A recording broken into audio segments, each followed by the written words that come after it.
আসসালামু আলাইকুম everyone, welcome back to my channel. আপনারা সবাই কেমন আছেন? আশা করি সবাই ভালো আছেন। আলহামদুলিল্লাহ, আমরাও সবাই ভালো আছি। এখন চিকেন ফ্রাই বানানোর জন্য নিয়ে নিয়েছি চিকেনগুলো এভাবে কেটে নিয়েছি। এখন দিয়ে দিলাম লেবুর রস দিয়ে দিলাম একটু টেস্টিং সল্ট অপশনাল, কিন্তু রেস্টুরেন্টে দেয়, দিলে খেতে ভালো লাগে। তারপর দিয়ে দিলাম সয়া সস, দিয়ে দিলাম মরিচের গুঁড়া, ধনিয়ার গুঁড়া, স্বাদ মতো লবণটা দিয়ে একটু মেখে নিয়েছিলাম। এখন দিয়ে দিলাম গোলমরিচ গুঁড়া, কালো গোলমরিচের গুঁড়া দিয়েছি, আদা রসুন জিরার পেস্ট দিয়েছি। দিয়ে ভালোভাবে মেখে ঢেকে রেখে দিতে হবে 3-4 ঘন্টার জন্য।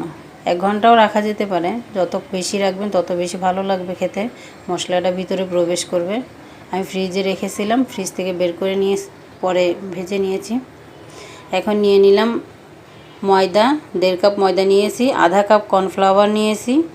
এটার ভিতরে দিয়ে দিলাম গোলমরিচ গুঁড়া, মরিচের গুঁড়া আর স্বাদ মতো লবণটা দিয়ে মিশিয়ে নিতে হবে। ভালোভাবে মিশিয়ে নিব। আমি হাত দিয়ে মিশাচ্ছি, আপনারা হ্যান্ড উইচ দিয়ে মিশাইতে পারেন। এখন এই পর্যায়ে যদি আপনারা কেউ লাইক না দিয়ে থাকেন, প্লিজ একটা লাইক দিয়ে দিন। লাইক দিয়ে ভিডিওটা কন্টিনিউ করে নিন। আমার ভিডিওটা যদি ভালো লাগে চ্যানেলটা সাবস্ক্রাইব করে আমার পাশে থাকুন। এখন চিকেনটা ভালোভাবে আবার একটু মিশিয়ে নিলাম। নিয়ে এখন 1 পিস চিকেন নিয়ে কর্নফ্লাওয়ারের সঙ্গে ময়দার সঙ্গে নিয়ে নিলাম। কর্নফ্লাওয়ারটা না নিলেও কোনো সমস্যা নাই, শুধু ময়দা দিয়েও হবে, কিন্তু কর্নফ্লাওয়ারটা দিলে ক্রিস্পি হয় ভালো। এখন ভালোভাবে দেখেন কিভাবে মিশাচ্ছি, এইভাবে লাগিয়ে নিতে হবে। এখন একটা বাটিতে নর্মাল পানি নিয়ে নিয়েছি, পানির ভিতরে 20 থেকে 30 সেকেন্ড ভিজিয়ে রাখতে হবে। ভিজিয়ে রেখে উঠিয়ে নিলাম, নিয়ে আবারও কর্নফ্লাওয়ারে দিয়ে দিলাম। ময়দার কর্নফ্লাওয়ারের ভিতরে আবারও মিশিয়ে নিলাম, নিয়ে আবারও পানির ভিতরে ডুবিয়ে দিব। ডুবিয়ে রেখে আবারও 15-20 সেকেন্ড রেখে দেব। রেখে দিয়ে আবারও উঠিয়ে নিব, নিয়ে আবারও মিশিয়ে আবারও পানির ভিতরে দিব।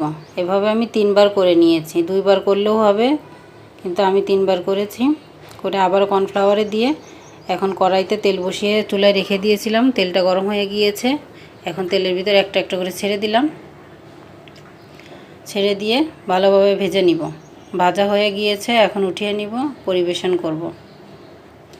দেখুন ভাজা হয়েছে কত সুন্দর, কালারটা কত সুন্দর এসেছে, ভিতরেও দেখেন কত সুন্দর, খেতেও খুবই মজা হয়েছিল। এখন সসের সঙ্গে পরিবেশন করে খেয়ে নিব। আজকের মতো এখানেই বিদায় নিচ্ছি। আল্লাহ হাফেজ।